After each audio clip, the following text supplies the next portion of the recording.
இன்னைக்கு யார் கதையை பார்க்க போனோம்னா செம்புலிங்க நாடார் அப்படிங்கிற ஒரு கதையை தான் பார்க்க போகிறோம். இவர் வந்து 20ஆம் நூற்றாண்டில் வாழ்ந்திருக்காரு.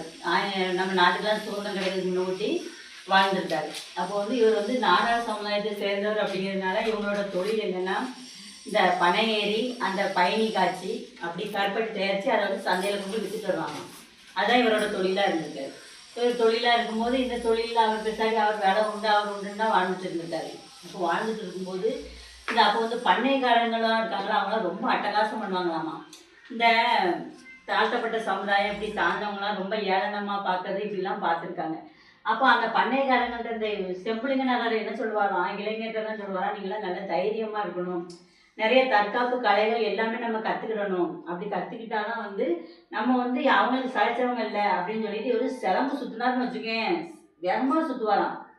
அந்த மாதிரி ஒரு வீரனா. அப்போ வந்து நம்ம வந்து தாழ்த்தப்பட்ட சமுதாயம் அப்படின்னு ஒதுக்கி இருக்கக்கூடாது, நம்ம வீரமாக இருக்கணும். எல்லா இளைஞர்களுக்கும் இவர் அதை தான் பாடமாக சொல்லுவார். கண்ணு நேர் திசையில் இருக்கணும், இப்படி அடிக்கணும் அப்படி அடிக்கணும் அப்படின்னு சொல்லி சிலம்பாட்டத்துலேருந்து எல்லா தற்காப்பு கலைகளையும் இவர் வந்து படிச்சிருக்காரு.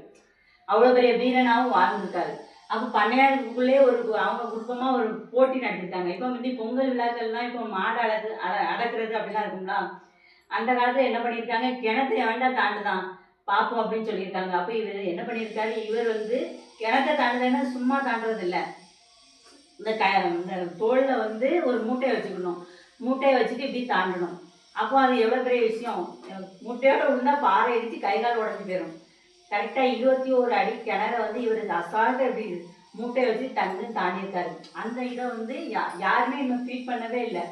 அந்த மாதிரி இவர் தாண்டியிருக்காரு. இவர் செம்புலிங்க நாடார் அப்படின்னாலே அந்த வட்டாரத்தில் எல்லாத்துக்குமே தெரியுமா.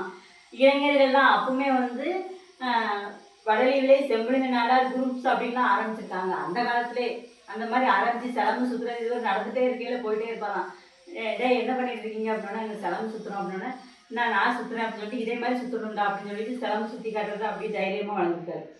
அப்போ வந்து இவருக்கு இவர் பார்த்தீங்கன்னா வாட்ட சட்டமாக வளர்த்திய ஹைட்டாக அழகாகவும் இருப்பாராம். அப்போ இருக்கும்போது வந்து இவருக்கு ஒரு காதலும் வந்திருக்கு.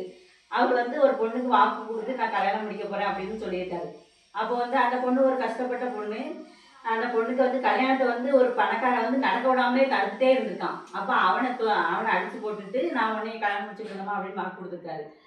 இவங்க இதுக்கு இடையில வந்து இவங்க அம்மா அப்பா வந்து இன்னொரு பொண்ணுக்கு வந்து என் மகனை அவனை கல்யாணம் முடிச்சு தரேன் அப்படின்னு வாக்கு கொடுத்துருக்காங்க. அப்போ வந்து வீட்டில் வந்து அம்மா நான் ஒரு பொண்ணை விரும்புகிறேன் அப்படின்னு சொன்னோடனே இவர் பெரிய வீரன் தான். ஆனாலும் வந்து அம்மா அப்பா சொல்லியிருக்காங்க, இல்லை நாங்கள் பார்த்த பொண்ணு தான் நீ கல்யாணம் முடிக்கணும் அப்படின்னு சொன்னோடனே சரி இவனுக்கு வேறு வழி இல்லை, சரி நம்ம வந்து அம்மா அப்பா சொல்கிறதே கேட்டுக்கணும் அப்படின்னு சொல்லிட்டு இவர் என்ன பண்ணியிருக்காரு, அம்மா அப்பா பார்த்த பொண்ணே கல்யாணம் முடிச்சுக்கிட்டாரு. கல்யாணம் முடிச்சு அவங்க வாழ்க்கை வந்து போகும்போது இவருக்கு வந்து அந்த முதல்ல விரும்பின பொண்ணோட நினைவும் இருந்திருக்கு. அது வந்து கல்யாணம் முடிச்சிருக்காருலாம் அந்த பொண்ணுக்கு தெரிஞ்சிருக்கு. அவர் வந்து நான் முதல்ல உங்கள் வாழ்க்கையில் குறுக்க வந்துட்டேனே, அவளை நீங்கள் விரும்பின தெரியாமல் அப்படின்னு சொல்லியிருக்கா, அதை பற்றி ஒன்றும் இல்லை அப்படின்னு சொல்லிட்டு இவங்க வாழ்க்கை போயிட்டுருக்கு. அப்போ வந்து முதல்ல விரும்பின பொண்ணும் வந்து இவங்க கூட ஃப்ரெண்ட்ஷிப்பாக தான் இருக்கா. ஃப்ரெண்ட்ஷிப்பாக இருக்குன்னா தப்பான முறை அப்படி கிடையாது, ஃப்ரெண்ட்ஷிப்பாக இருந்துட்டு இருக்கா. ஃப்ரெண்ட்ஷிப்பாக இருக்கும்போது அந்த செம்புலிங்க நாடாரோட பொண்டாட்டி இருக்காங்களா, அவள் வந்து விரும்பின பொண்ணை வந்து கூப்பிட்டு சொல்றா, நீ முதலே தெரிஞ்சிருந்தா நான் வந்து கல்யாணம் முடிச்சிருக்க மாட்டேன், செம்புலிங்க தான் நான் கல்யாணம் முடிச்சிருக்க மாட்டேன், நீ கல்யாணம் முடிச்சிருக்கலாமா அப்படின்னு சொன்னோன்னே, என்ன பிள்ளை நீ இப்படி சொல்கிற, என்னைக்கு வந்து செம்புலிங்கத்தான் வந்து உன் கழுத்தில் தாலி கட்டினாரோ அப்பவுமே வந்து அவர் வந்து எனக்கு அண்ணன் முறைனாக தான் நான் நினச்சிருக்கேன், நான் வந்து அவர் அண்ணன் முறையாக தான் நினச்சிருக்கேன், நான் தப்பாக நினைக்கல, உனக்கு கல்யாணம் முடிச்சிட்டாரு அவர் உன்னோட சொந்தம், நான் அதை எதுவுமே இடைவெளி செய்ய மாட்டேன் அப்படின்னு சொன்னோடனே அதுக்கப்புறம் இவங்க என்ன சொல்லியிருக்காங்க, எல்லாரும் ஒரே குடும்பமாக இருக்காங்க. அதுக்கப்புறம் இவங்க 2 பேரும் ஆரம்பத்தில் வாழாமலும் இருந்திருக்காங்க, செம்புலிங்க நாடார் ஒய்ஃபு வாழாமல் இருந்திருக்காங்க. அதுக்கப்புறம் அப்பவும் இந்த விரும்பின பொண்ணு தான் இவங்க 2 பேரும் சேர்த்து வச்சிருக்கு. கல்யாணம் முடிஞ்சுட்டு இப்போ நீங்கள் வந்து கணவன் மனையாக வாழணும் அப்படின்னு சொல்லி சேர்த்து வச்சிருக்கு. ஓகேவா?